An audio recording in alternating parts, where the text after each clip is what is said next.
नमस्कार। आज के इस खास एनालिसिस में हम हेडलाइंस के पीछे छिपी भारतीय अर्थव्यवस्था की असली तस्वीर को डिकोड करेंगे।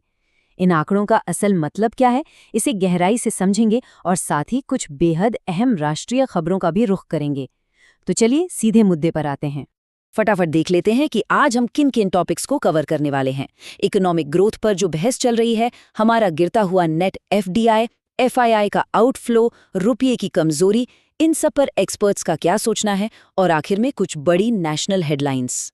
शुरुआत करते हैं हमारी आर्थिक विकास दर यानी इकोनॉमिक ग्रोथ को लेकर चल रही बहस से। तो देखिए, आमतौर पर हम 6% की ग्रोथ रेट सुनकर काफी खुश हो जाते हैं ना, लेकिन मशहूर अर्थशास्त्री सुरजीत भल्ला ने द इंडियन एक्सप्रेस में एक बड़ा ही दिलचस्प और अलग नजरिया रखा है। उनका कहना है कि ये 6% का आंकड़ा असल में एक अतिशयोक्ति है, यानी इसे काफी बड़ा चढ़ाकर पेश किया जा रहा है। उन्होंने बड़ी बेबाकी से लिखा है, बीजेपी चुनाव तो जीत रही है लेकिन अर्थव्यवस्था हार रही है। मतलब पिक्चर वैसी बिल्कुल नहीं है जैसी ऊपर से दिख रही है। इस बात को बेहतर तरीके से समझने के लिए जरा 2014 से अब तक के इन आंकड़ों पर नजर डालिए। ओवरऑल जीडीपी ग्रोथ में हम दुनिया में 9वें नंबर पर हैं, जो कि सुनने में ठीक लगता है। लेकिन जब बात डॉलर टर्म्स में पर कैपिटा इनकम ग्रोथ यानी प्रति व्यक्ति आय के बढ़ने की आती है, तो भारत 16वें स्थान पर खिसक जाता है। ये जानकर शायद हैरानी हो कि 8.3% की ग्रोथ के साथ बांग्लादेश और 7.2% के साथ इथियोपिया जैसे देश इस मामले में हमसे आगे निकल चुके हैं। ये डेटा निश्चित रूप से सोचने पर मजबूर करता है। अब इसी कड़ी में आगे बढ़ते हैं और देखते हैं हमारा नेट एफडीआई। अब इससे पहले कि हम बड़े आंकड़ों में उलझें, ये समझना जरूरी है कि नेट एफडीआई आखिर होता क्या है। सिंपल शब्दों में कहें तो देश में जितना विदेशी निवेश आया, उसमें से वो पैसा घटा दीजिए जो देश से बाहर चला गया, चाहे वो विदेशियों द्वारा मुनाफे के रूप में वापस ले जाया गया हो या फिर हमारी अपनी डोमेस्टिक कंपनियों ने बाहर इन्वेस्ट किया हो। घटाने के बाद जो बचा वो है नेट एफडीआई। असली मायने में यही वो विदेशी पैसा है जो हमारे सिस्टम में टिका है। और अब जरा इस चार्ट को देखिए।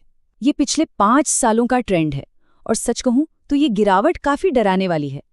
2020-21 में जो नेट एफडीआई $44 बिलियन के मजबूत स्तर पर था, वो लगातार गिरते हुए हाल ही में लगभग शून्य, जी हां, मात्र $0.35 बिलियन के करीब आ सिमटा है। 44 बिलियन से सीधे जीरो के आसपास आ जाना अर्थव्यवस्था के लिए एक बहुत बड़ा रेड फ्लैग है। अब सवाल उठता है कि आखिर विदेशी निवेश इस तरह सूख क्यों रहा है। नीलकंठ मिश्रा जैसे एक्सपर्ट्स इसके पीछे कुछ ठोस कारण बताते हैं। पहला, जो शुरुआती इन्वेस्टर्स थे वो अब अपना प्रॉफिट बुक करके पैसा वापस ले जा रहे हैं। दूसरा, सन फार्मा जैसी हमारी खुद की कंपनियां विदेशों में मौके तलाश रही हैं और वहां पैसा लगा रही हैं। लेकिन जो सबसे हैरान करने वाली बात है वो है क्वालिटी कंट्रोल के नियमों का अचानक 50 से उछलकर सीधे 700 के पार चले जाना। इसी सख्ती की वजह से विदेशी निवेशक और उनकी पूंजी अब वियतनाम और इंडोनेशिया जैसे देशों का रुख कर रही है। एफडीआई के बाद अब बात करते हैं एक और क्रिटिकल इंडिकेटर की, नेट एफआईआई आउटफ्लो। तो ये नेट एफआईआई क्या बला है?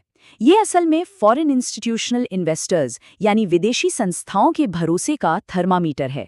विदेशी निवेशकों ने हमारे घरेलू शेयर बाजार में कितने शेयर खरीदे और कितने बेचे, उसका जो सीधा सीधा अंतर होता है वही नेट एफआईआई है।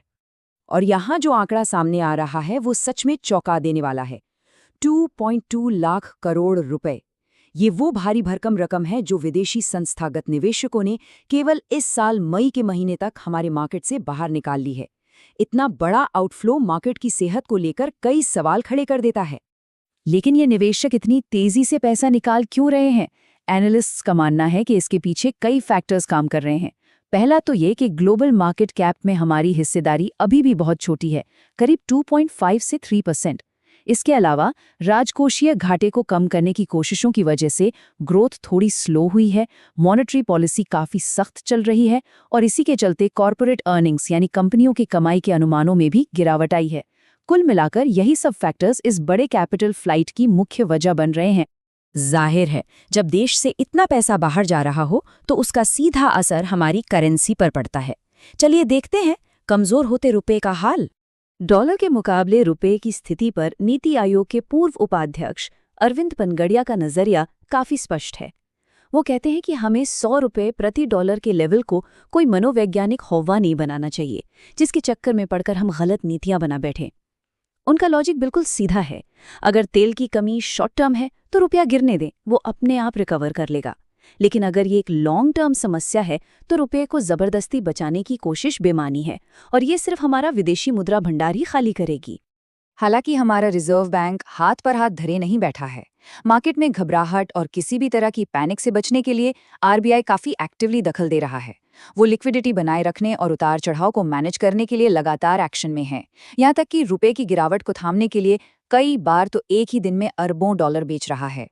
इन सारे मैक्रो इकोनॉमिक फैक्टर्स को देखने के बाद चलिए देखते हैं कि एक्सपर्ट्स आखिर इस पूरी सिचुएशन को कैसे पढ़ रहे हैं।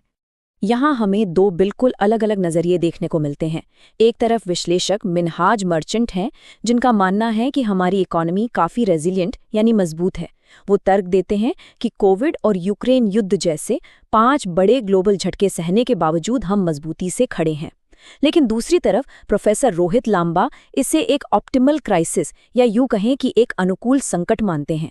उनके मुताबिक इस दबाव से पार पाने के लिए हमें अब टॉप लेवल के टैलेंट और बहुत ही साहसिक यानी बोल्ड रिफॉर्म्स की सख्त ज़रूरत है।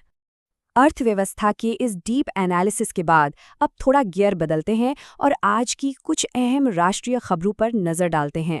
सबसे पहले बात करते हैं बहुचर्चित त्विषा शर्मा केस की, जिसमें कई बड़े अपडेट्स आए हैं। फरार चल रहे उनके पति समर्थ सिंह ने आखिरकार जबलपुर में सरेंडर कर दिया है। इसके साथ ही मामले की गंभीरता को देखते हुए सीबीआई ने आधिकारिक तौर पर जांच अपने हाथ में ले ली है, और जांच में पूरी निष्पक्षता बनी रहे इसके लिए हाईकोर्ट ने एम्स दिल्ली की टीम से दूसरा पोस्टमार्टम कराने का आदेश भी दे दिया है। वहीं राजनीतिक मोर्चे की बात करें तो 18 जून को 10 राज्यों में राज्यसभा की 24 सीटों के लिए चुनाव होने जा रहे हैं। रिटायर होने वाले दिग्गज सांसदों में मल्लिकार्जुन खड़गे और एचडी देवेगौड़ा जैसे नाम शामिल हैं। इसके साथ ही महाराष्ट्र में सुनेत्रा अजीत पवार की खाली हुई सीट और तमिलनाडु की एक अहम सीट पर उपचुनाव भी होने वाले हैं, जिन पर सबकी निगाहें टिकी रहेंगी। तो इस एनालिसिस को हम उसी दिलचस्प और ज्वलंत सवाल के साथ खत्म करेंगे जो प्रोफेसर रोहित लांबा ने उठाया था। क्या हमारी अर्थव्यवस्था पर पड़ रहा ये मौजूदा दबाव सच में उन साहसिक और ज़रूरी सुधारों का एक बड़ा मौका बन पाएगा? इस सवाल पर ज़रूर विचार कीजिएगा। आज के लिए बस इतना ही। आगे भी ऐसे ही अहम मुद्दों की गहराई तक जाते रहेंगे। जुड़ने के लिए शुक्रिया।